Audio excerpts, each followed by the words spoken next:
Postman Pat's Safari. Here comes Postman Pat in his red van. He has stopped at the post office to read a new notice. Said Pat, I mustn't miss that. I'll get my ticket today. All the people of Greendale wanted to go on the trip. Mrs. Goggins was very busy selling tickets. It seemed a long time to September the 13th. The day was marked with a red ring on every calendar in every kitchen in Greendale. Every morning Katy and Tom Pottage asked their mother, "Is it time for the trip yet?" And every morning Mrs. Pottage said, "Not yet. It won't be long. Now stop pestering me and get off to school." The day of the trip came at last. They all waited for the coach by the old pump in the village square. Miss Hubbard was wearing her new hat. It had 3 big curly feathers in it. Granny Dryden was wearing her fur coat. All the children had bags filled with crisps, sweets and fizzy drinks. Miss Hubbard looked at her watch. "That coach is late," she said. Sam said, "No, it's here. Listen." Yes, now they could all hear it. It was the coach. Soon it came slowly up the hill, slowly round the bend, slowly into the square. Hurrah! The children cheered. They all got in, with many a cry of, "Come and sit by me!" and "Can I sit at the front?" and "Don't forget your bag!" The door closed, whoosh, and they were off. They went over the hills and down the valley to Pencaster. They went fast on the motorway.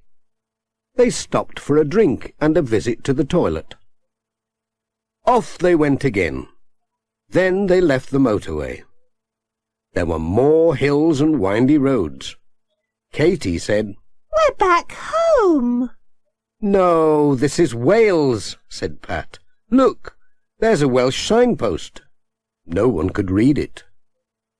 At last they were there. "Please be back at the coach by 5 o'clock," said the Reverend Timms, and off they all went. They had a lovely time.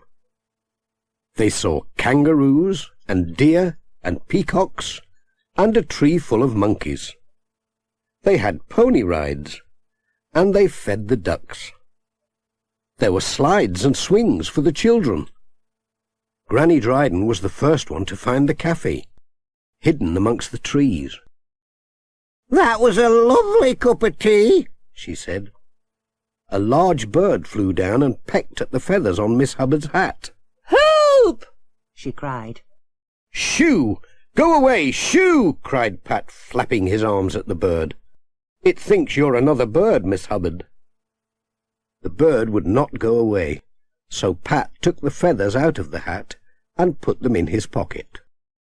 "They'll be safe there," he said, "and we can put them back on the coach." I think I like the hat better without feathers," said Miss Hubbard. Then, when she had put on her hat, a monkey jumped out of the tree and pulled it off again. It ran up into the tree with the hat, then sat on a branch where no one could reach it.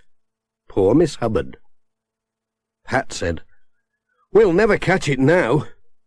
Then he had an idea.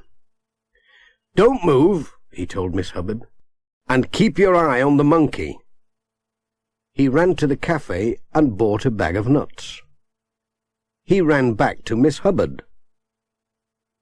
He threw a nut to the monkey. It caught it in its mouth and ate it. Pat shook the bag of nuts at the monkey. "Come on! Come down for some more! Lovely nuts!" The monkey crept down the branch. Pat threw some nuts on the ground. The monkey jumped down, dropped the hat, and began to nibble the nuts. "Quick, Pat," said Sam. "Now!" Pat crept up behind the monkey and grabbed the hat. "Oh, thank you, Pat," said Miss Hubbard. "It's a bit dusty and bent," said Pat. It'll be all right when it's been to the cleaners, said Miss Hubbard. Later, when Granny Dryden was sitting watching the peacocks, Tom said, Look! Look! On Mrs. Dryden's fur coat! A little grey monkey had curled up and gone to sleep on her furry lap. It thinks you're its mum, said Pat. When 5 o'clock came, the coach driver tooted his horn to tell them it was time to go home. The children said, Oh, can't we stay longer? But most of them were asleep before the coach was on the motorway. The coach broke down on the steep hill into Pencaster, and who do you think had a piece of wire and a pair of pliers in his pocket to help mend the engine? Ted Glenn, of course. They all said it was the best church outing ever. Jess was asleep by the fire when they got home, but there were bits of straw and corn in his fur.